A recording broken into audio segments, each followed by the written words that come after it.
Hi, and welcome back to my talk show. My name is Tyrol Lawal, and I talk about God. Okay, got that. Welcome. Hi, and welcome back to my talk show. My name is Tyrol Lawal, and today I'll be talking about something I titled "Do Not Be a Watered Down Version of Yourself." Don't be a watered down version of yourself.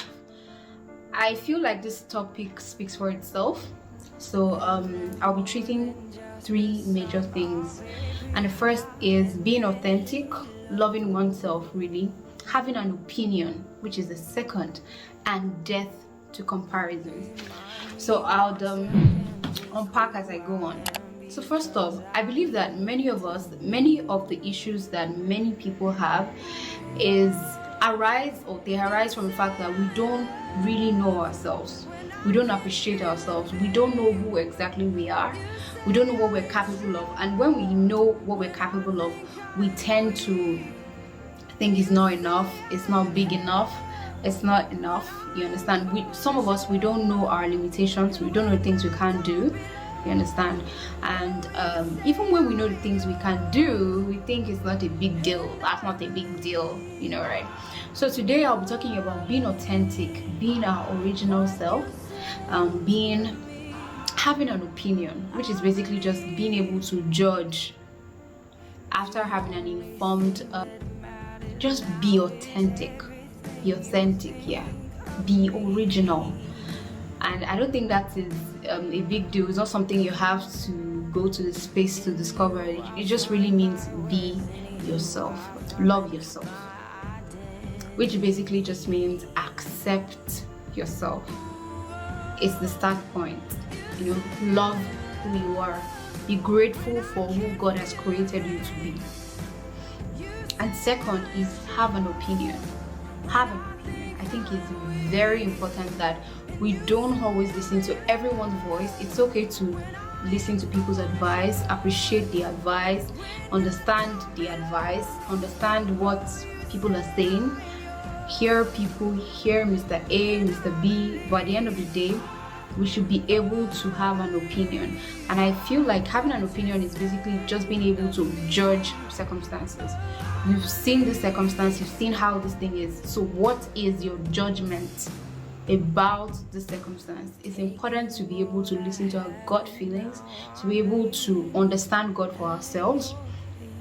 We need tutelage, we need to, but conviction is just important. Be convinced about something. I think it's very, very important, so that when one person comes with this opinion, we're not just tossed here and there.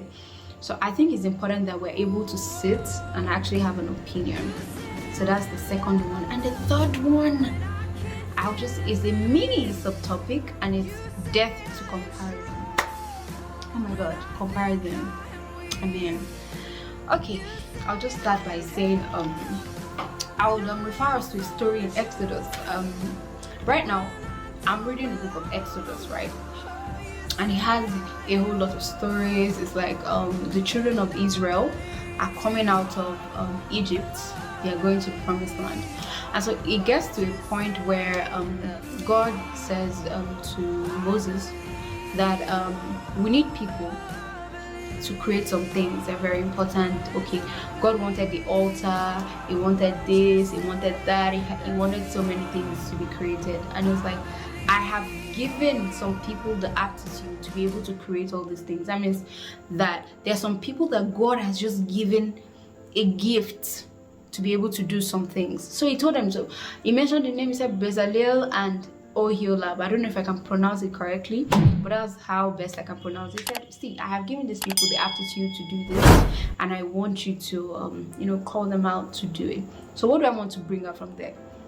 It's just the fact that God has given every single one of us an aptitude for something. There's some things, I'm a twin, right? There's some things I can do that Kenny cannot smell. I'm tired. Kenny cannot smell. There's some things that Kenny can do I cannot smell. All right, we're born on the same day, even identical twins, right? There will be someone who has an aptitude for something, and the other person may not even have an inkling of how is that thing even done. So people are different. Mr. A is different from Mr. B. In as much as a lot of people say we have like 4 temperaments, some people are even saying we have like 5. Some people are saying you can be sanguine, you can be supine, you can be this, you can be a mixture of melancholy, this. 2 choleric people can never be the same. People are different, and it's so beautiful, and that's what makes this whole world a beautiful place. People are beautiful, so I believe it's important for us to discover exactly who we are, because the truth is we are all on different journeys. We are all on very different journeys. By the time you start looking at this person can do this, I want to be like that, I want to be like him, stuff like that, we lose our own value. We lose who exactly we are. Okay, so I'll just give us a tiny story. Yeah, so I read this story somewhere and I felt like I can share it. So there was a woman, they took her to the hospital. She was sick and they took her to the hospital. So while they were doing the old bobo on her, she died. She passed. So as she passed and she went to meet God, she was like, "Hi God, why did this happen to me? Why did this happen to me?" God was like, "Okay, I'm going to give you another 52 years. You're 52 now. I'm going to give you another 52 years. You can go to earth. Enjoy yourself. Be good. Be good. Be good. Be good. I'm giving you a second chance. Be good, girl." And when she got back to earth, she was like, I know the amount of years I'm going to use. So I know it. I know it. And she was like, "Okay, fine. I want to look like this girl. Why have I lived all my life looking like this? You know, I want to look like this girl." So she did plastic surgery. She tried to do this. She tried to do that. Tried to do this. Tried to do that. And at the end of the day, she came out of the hospital.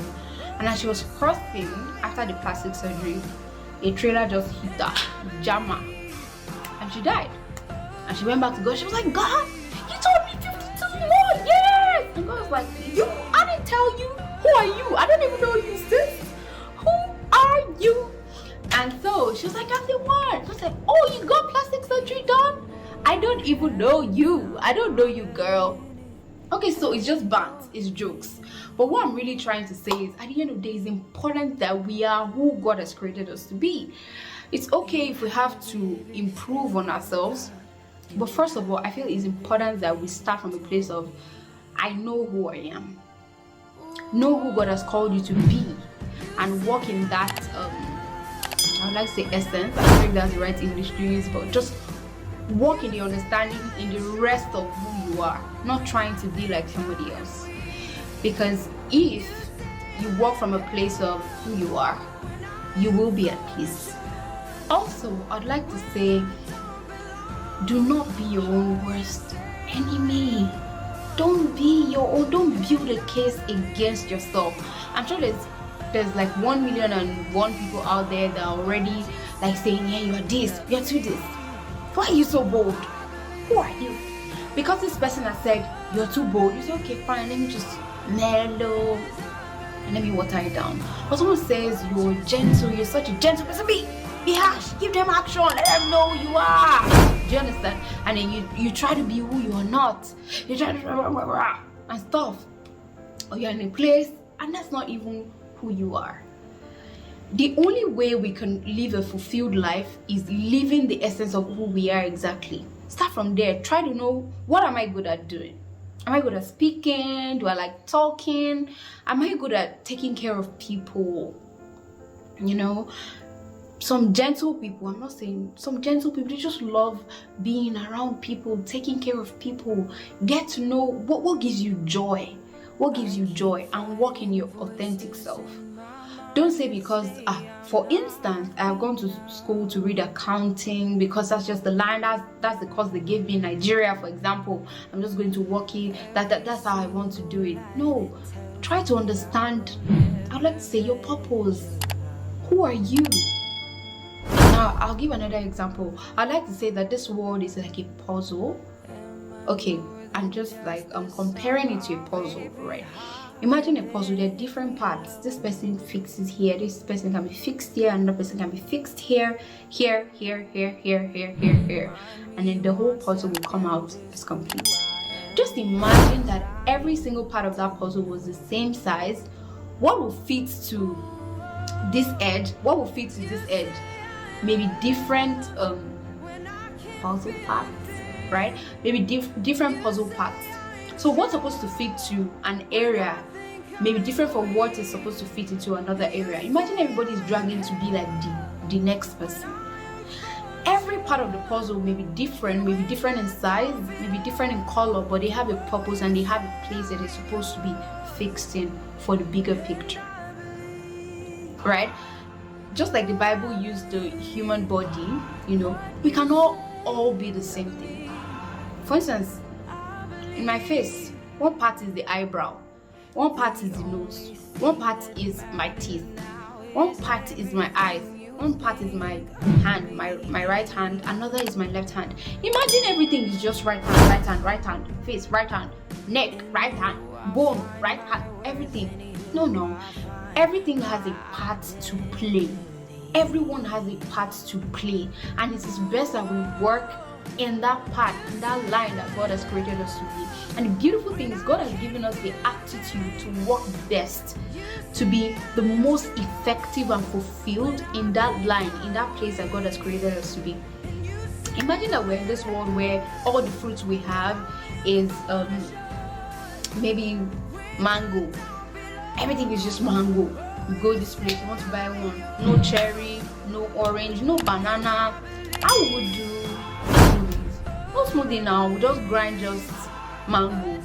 I mean, variety, the fact that people are different, I think is very, very beautiful. And I think it's just the worst thing for us to want to be like another person. Now, I'd like to give a caveat. It's okay for us to see other people and say, I admire this about them, right? For instance, my brother is very disciplined in some things.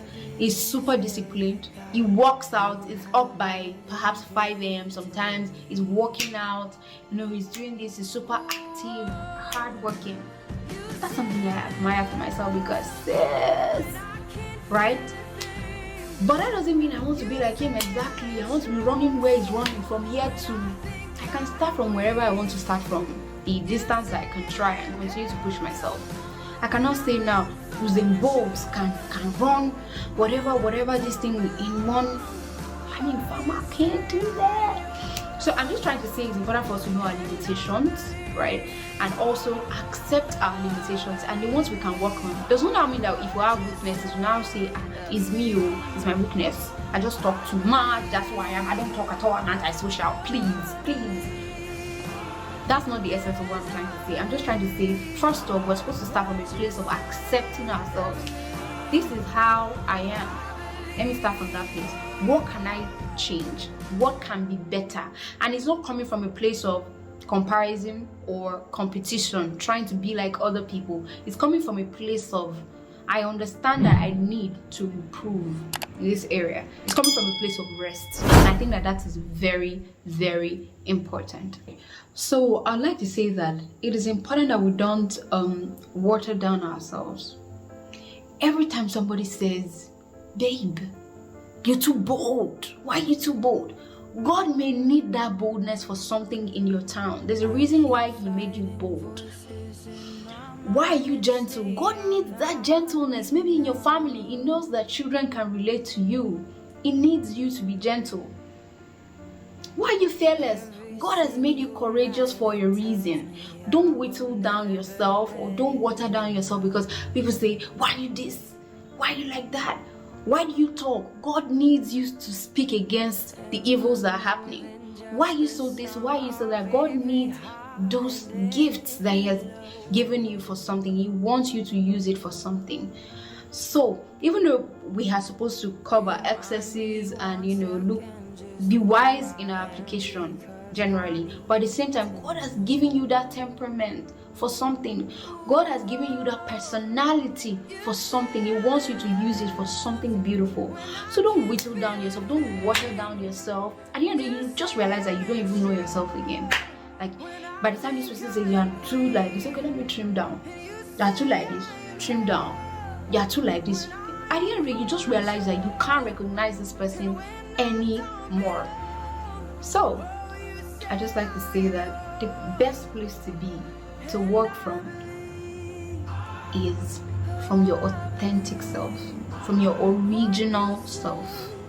It's important to be authentic. Another thing I'd like to talk about is having an opinion. I've realized that a lot of people do not have an opinion, and there's something called the herd mentality. A lot of people, because other people are doing something, or because the society thinks that this is okay, they just accept it as yes.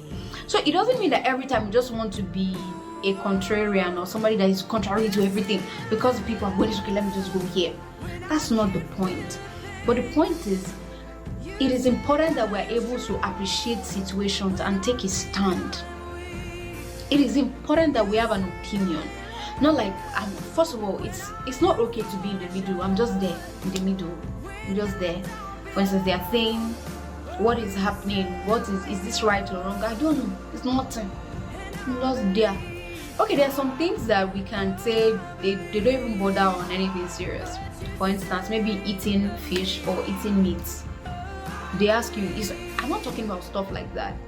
You know, you can just say, if you don't want to eat meat, if you like, eat meat, do you understand? Or saying, is it good to be married?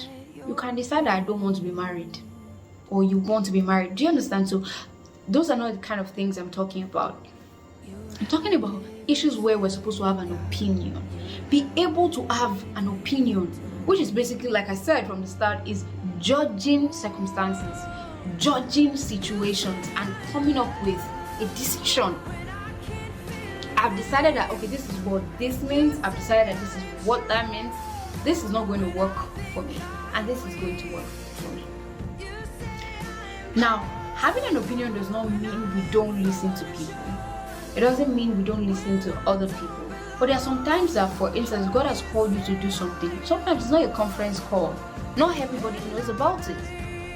In as much as you know that what you're doing aligns with the word of God and God has given you the go ahead, it is not for you to be waiting for maybe this person, let this person come and say that's nah. Sometimes you need to have a stand. You need to have an opinion. Be able to judge circumstances yourself. Don't take everybody's listing for it. For instance, Christianity. It is important that you know God for yourself. It's okay to be trained, go to Bible school. But what are you doing with your quiet time? Do you have a one-on-one with God? Do you sit down to understand Him for yourself?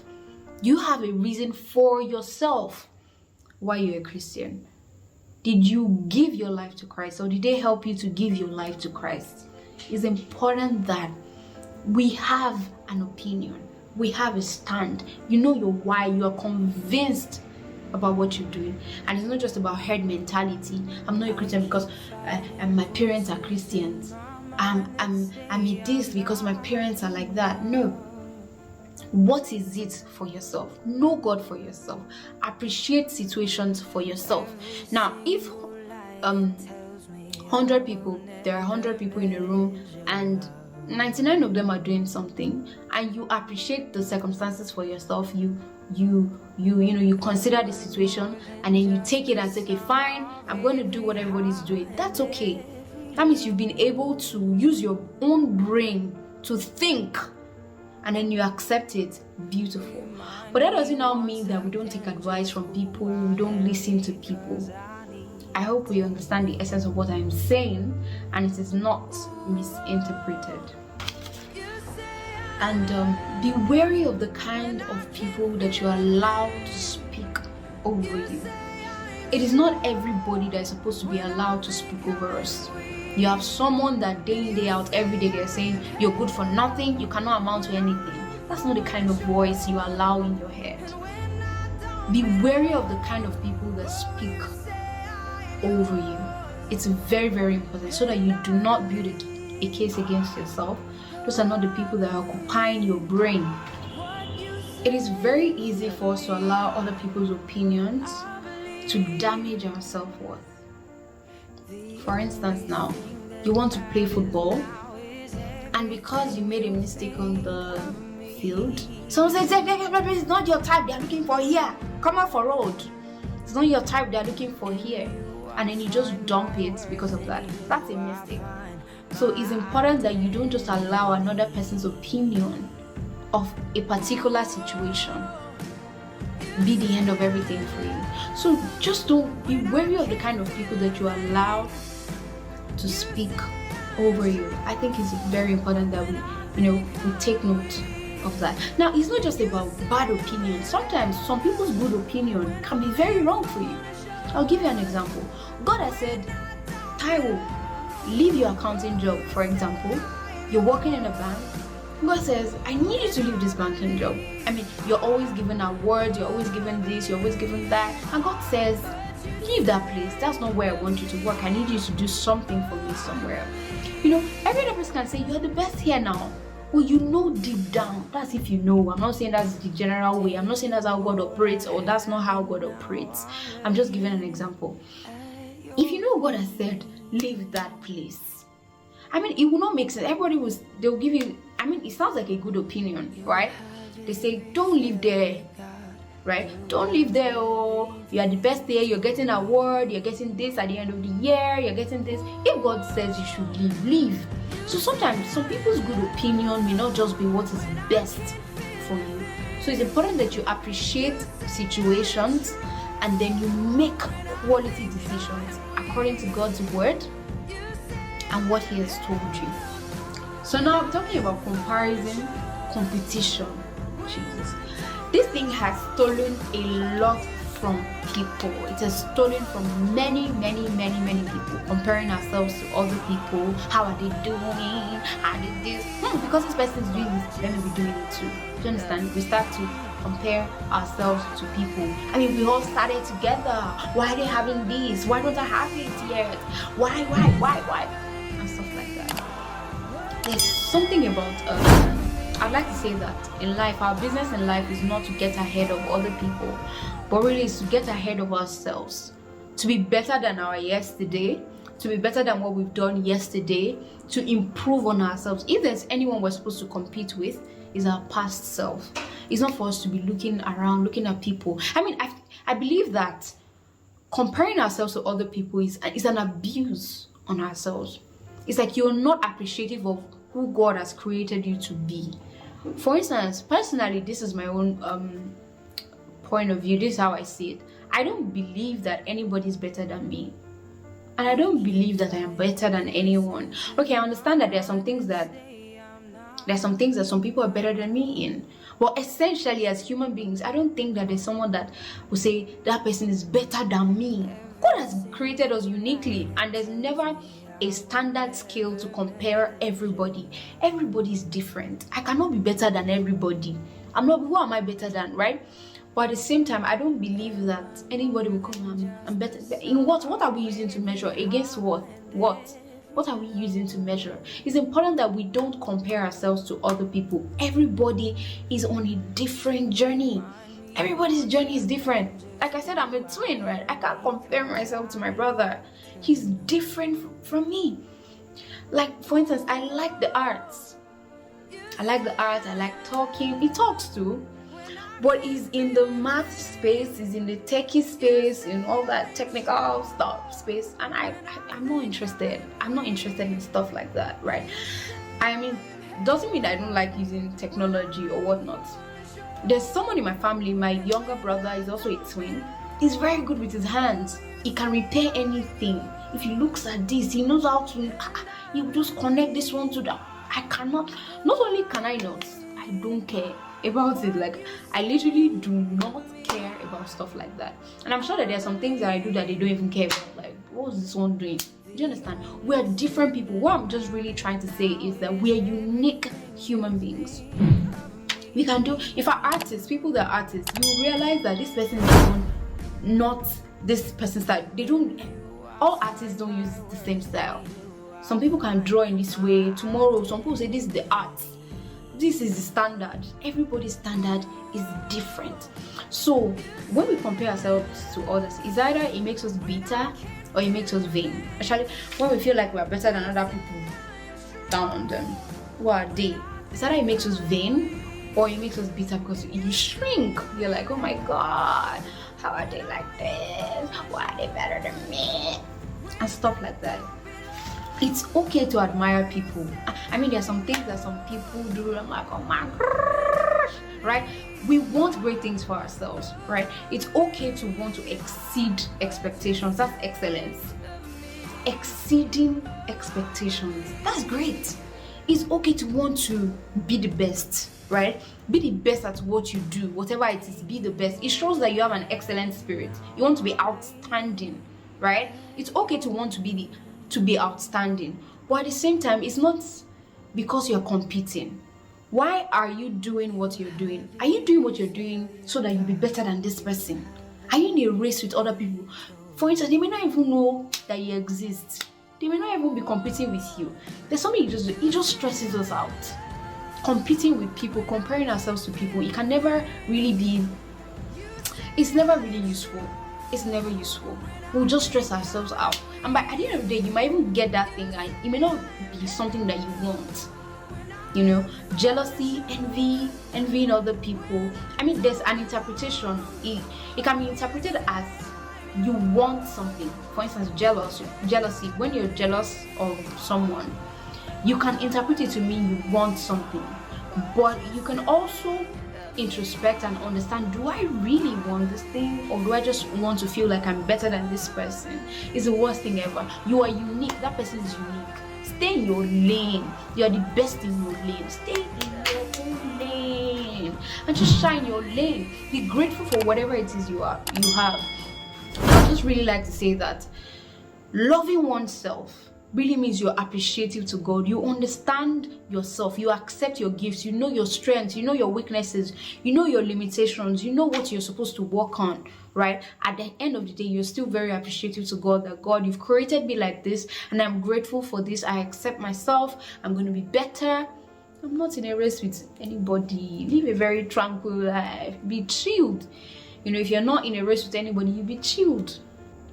So I'm just quickly going to be in my notes. There's something that was said in James that I would like to point out. It says that for where jealousy and selfish ambition exists, there will be disorder and every rife practice. There will be disorder. There will be strife. In a place, anywhere there's jealousy, there's no rest. You don't even be at peace with yourself. Your mind is chaos. And then the Bible also says that a tranquil heart gives life to the flesh, but envy makes the bones rot. Be at peace with yourself. Be happy with yourself. Accept the person that you are. Don't try to be like somebody else. Okay. So I'll just really round up by saying that how can we love ourselves? What really shows that we love ourselves is number one, invest in your head. That's knowledge.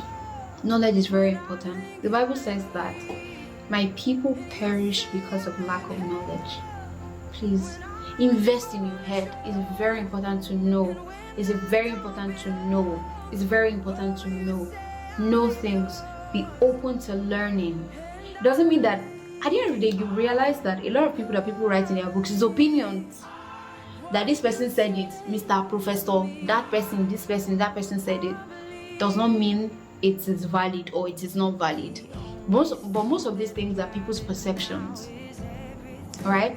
So it's important that we have knowledge and we're able to judge. We're able to have an opinion. You understand? We read this, read that person, but this is my opinion about it. This is what I am convinced about. I think it's very important that we have that we do such things.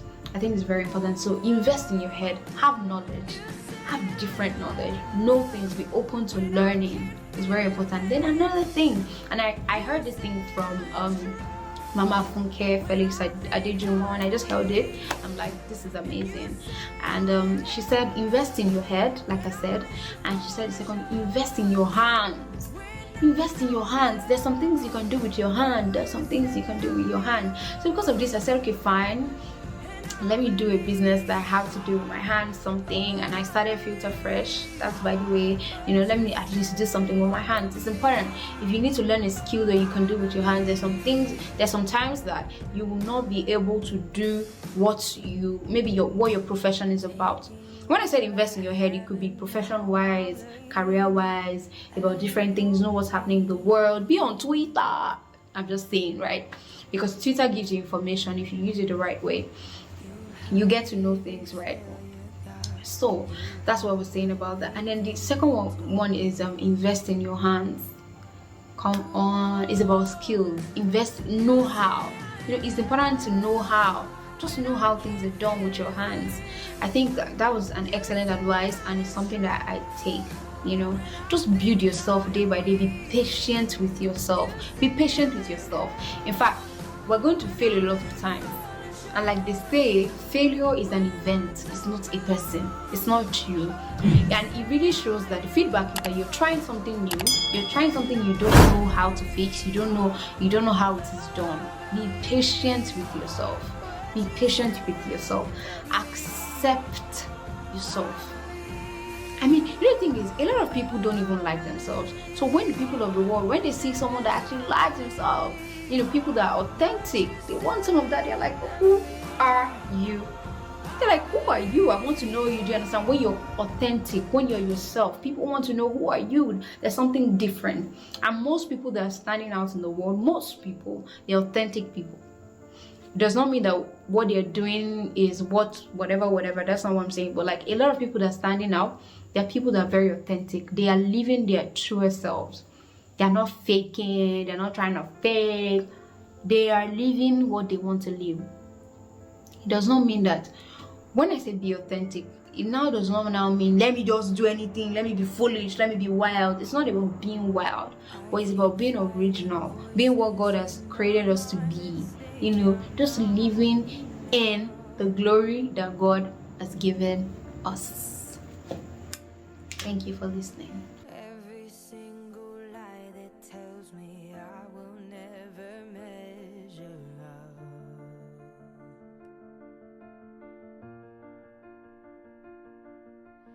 Am I more than just the sum of every high and every low?